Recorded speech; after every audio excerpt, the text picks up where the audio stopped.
Hi Cancer, welcome to Higher Source Tarot for a tarot reading for all Cancer, Sun, Moon, Rising, and Venus. Happy birthday to you, those of you if this is your sun sign, and you'll be celebrating later on as we get into Cancer season in just a couple of days here. Love Cancer season.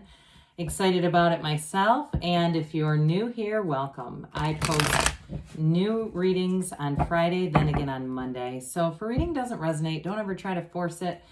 Just come back in a couple of days. Fridays are a general reading. Mondays are something different every week. So one week might be a more detailed Celtic cross style reading. Another week I do a love reading. I also do a law of attraction tarot card reading on Monday. So plenty of variety. If you like tarot and you like the channel, I'd love to invite you to subscribe to Higher Source Tarot. All right, what advice do you have for, whoops, had a jumper. Cancer, Sun, just gonna move this just a little.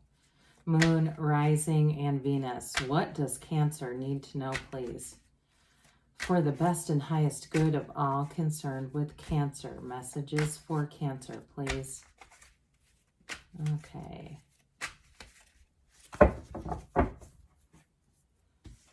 All right, so we'll start here with the tarot, and then we'll have the angel answers. I like it when there's three really even piles. When we cut the cards, that just happened. You've got the Nine of Pentacles, the Knight of Swords, the Fool, the Four of Wands, the Tower, the Devil. Oh, this is getting interesting. The Knight of Pentacles and the Lovers. Well, okay, so the Tower actually comes right after the Devil, and that's why that's so interesting. You've got many layers to this reading. This is truly getting layered. And I don't mind it that the Tower came out first because there are 78 cards here, right? And so I feel like in a reading format such as this one, when they're this close together, there's a connection. It is time to break free of some kind of restriction. I do feel like you may have words with somebody here. It feels like it's coming more from you than towards you. If you have somebody here that you've invested a lot of time, energy, possibly money into, something where you gave a lot but didn't get a lot in return, you're going to be moving free from that. But I do love it. I mean, it really is going to be fun to read. Now, we had this Ten of Wands jump out, and I feel like that's exactly connected to that Devil energy.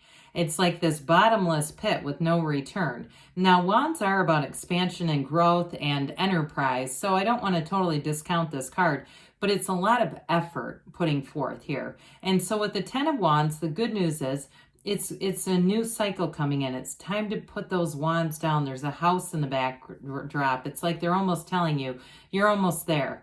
With the house, I mean, there's very few houses in the deck, by the way. And so with that, I do feel like they're trying to tell you there's some kind of a homecoming. There's a big release here, whatever it is. So when I look at this, I could pull the Tower in here because that would actually be very cool with this. But I feel like, again, there's some kind of a homecoming, they keep saying. Something about this. So if there's been, again, a situation where you feel like you put a lot of effort in and wondering, am I ever getting the return? Here's that new beginning. Here's the return that you've been asking for. So the Nine of Pentacles is the luxury card. We like to see this. It's also the single lady. So if you have been single, I feel like you're going to have a new love interest here. This also, for some of you, may be a new job if it's breaking free of that. Because with the Fool, you have the beginner's mind. And so anything you start, they're trying to tell you that it's going to lead to more. There's definitely money coming in here. This is also, too, I feel like if you're moving from somewhere, I feel like you almost leave skid marks in the street outside trying to get out of there because you're going into something that's so much better. She stands in an opulent garden. I mean, she stands here very poised, right? So it's like feeling like you're coming into your own, that you're not going to be looking back. She's very austere, so I also feel like you have a lot of confidence. You also have people coming in, too, that are going to be very supportive in nature, very good companions coming in here. So anything that you are breaking free of, I don't feel like you're leaving anybody behind that should be along for the ride. So with the Knight of Swords, I mentioned there's going to be an exchange here if there hasn't been already. And you might say, no, the exchange is done, thank God. But with this, I want to tell you the tarot is your best friend that tells you the truth. And be a little careful because this can certainly be abrasive energy. And we don't have to apologize for things we don't say, right? Now, again, I mean, if it needs to be said, you can always ask yourself, does it need to be said? Does it need to be said by me? And if the answers are yes and yes to those questions, then you may find you jump right in. With this, there's no holding back, though. So I just want you to be aware of that, because temperance is not here. And sometimes that's helpful because that'll show it being tempered a little bit. So with this, it really is kind of going for the jugular. And so we just don't want to get into a place where we can't, where we really burn a bridge with somebody. And now, again, I feel like there's going to be an exit here, but and it may be one of those things where you say, well, I just don't care. But I just feel like on some level it won't really represent you that well. How's that?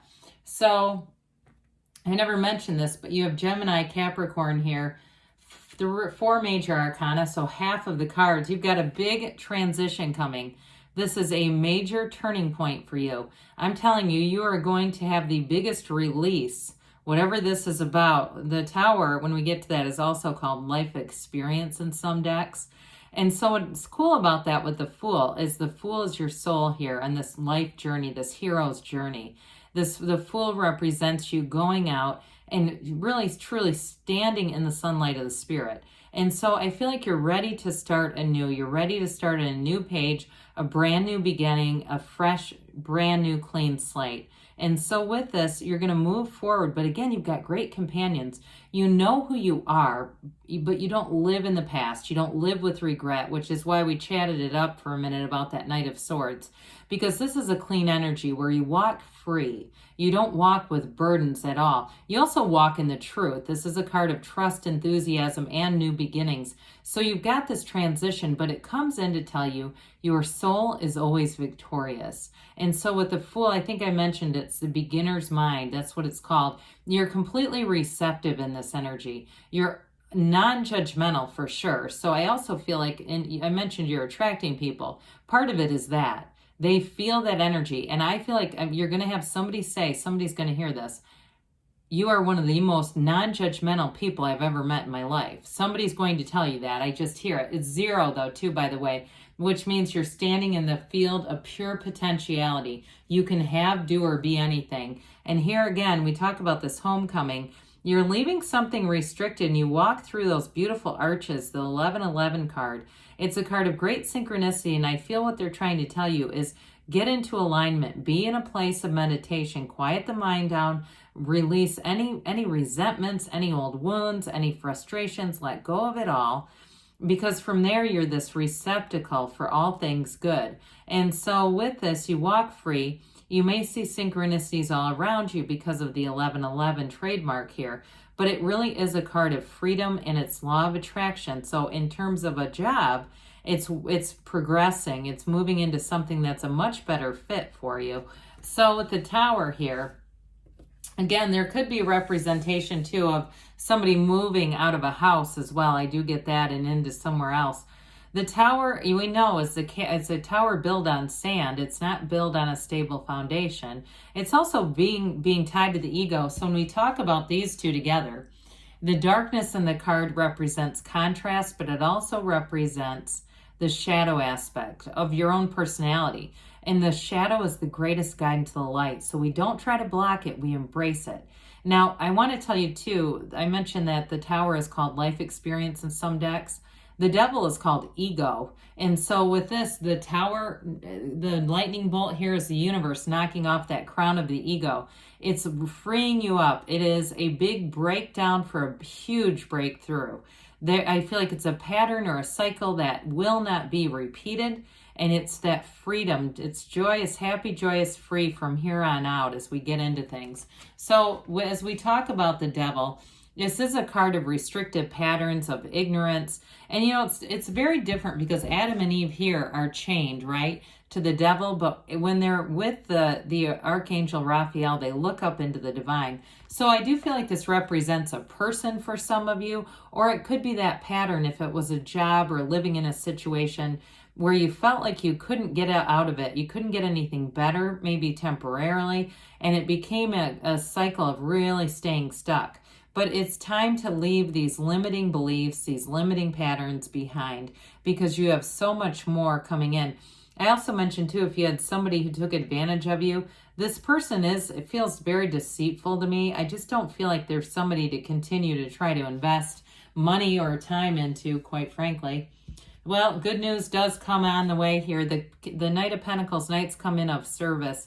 This one comes in to offer long-term stability, long-term financial increases too. So if you had somebody here who was bleeding you dry a bit on the money front, or it was a situation, if it was somewhere you were living in and it was not a good financial move, I do feel like with this, you're going to recoup and gain. It's long-term though. So in a relationship too, we've hardly talked about that. I apologize. But you do have somebody here. There's a marriage card and you have a soulmate connection that's long-term. So if this felt more like a friend or something, or maybe a relationship that never really got off the ground, I also feel like this may be part of how you break through or break free. The Lovers is a relationship that changes your life. And so as you enter into this new cycle, it really is feeling like you are on the absolute right path in your life. You're divinely guided, you're overcoming any obstacles, and you're completely free. And so with the Lovers, it will definitely be a time to remember. But that loving energy around you, I mentioned earlier, people will tell you seem so free and open. You're meeting a match here too, somebody who matches that. I also feel like they have a very adventurous spirit, so they can keep a commitment, but they also like to get out and do things and see the world. Adventure awaits is what I get with that. So let's see what the angels have to say for Cancer, please. Messages for Cancer. Advice for Cancer, Sun, Moon, Rising, and Venus. What else does Cancer need to know, please, for the best and highest good? Meditation brings answers. Well, we did touch on that a little bit because you definitely have an awakening here. It's up to you, they say. Of course, it begins with you. You're the cause. Everything around you is the effect. They say remain positive. You've got within the next few months, and you've got a yes because you create your own reality, so you can have, do, or be anything. I love you, Cancer, and I'll be back again soon.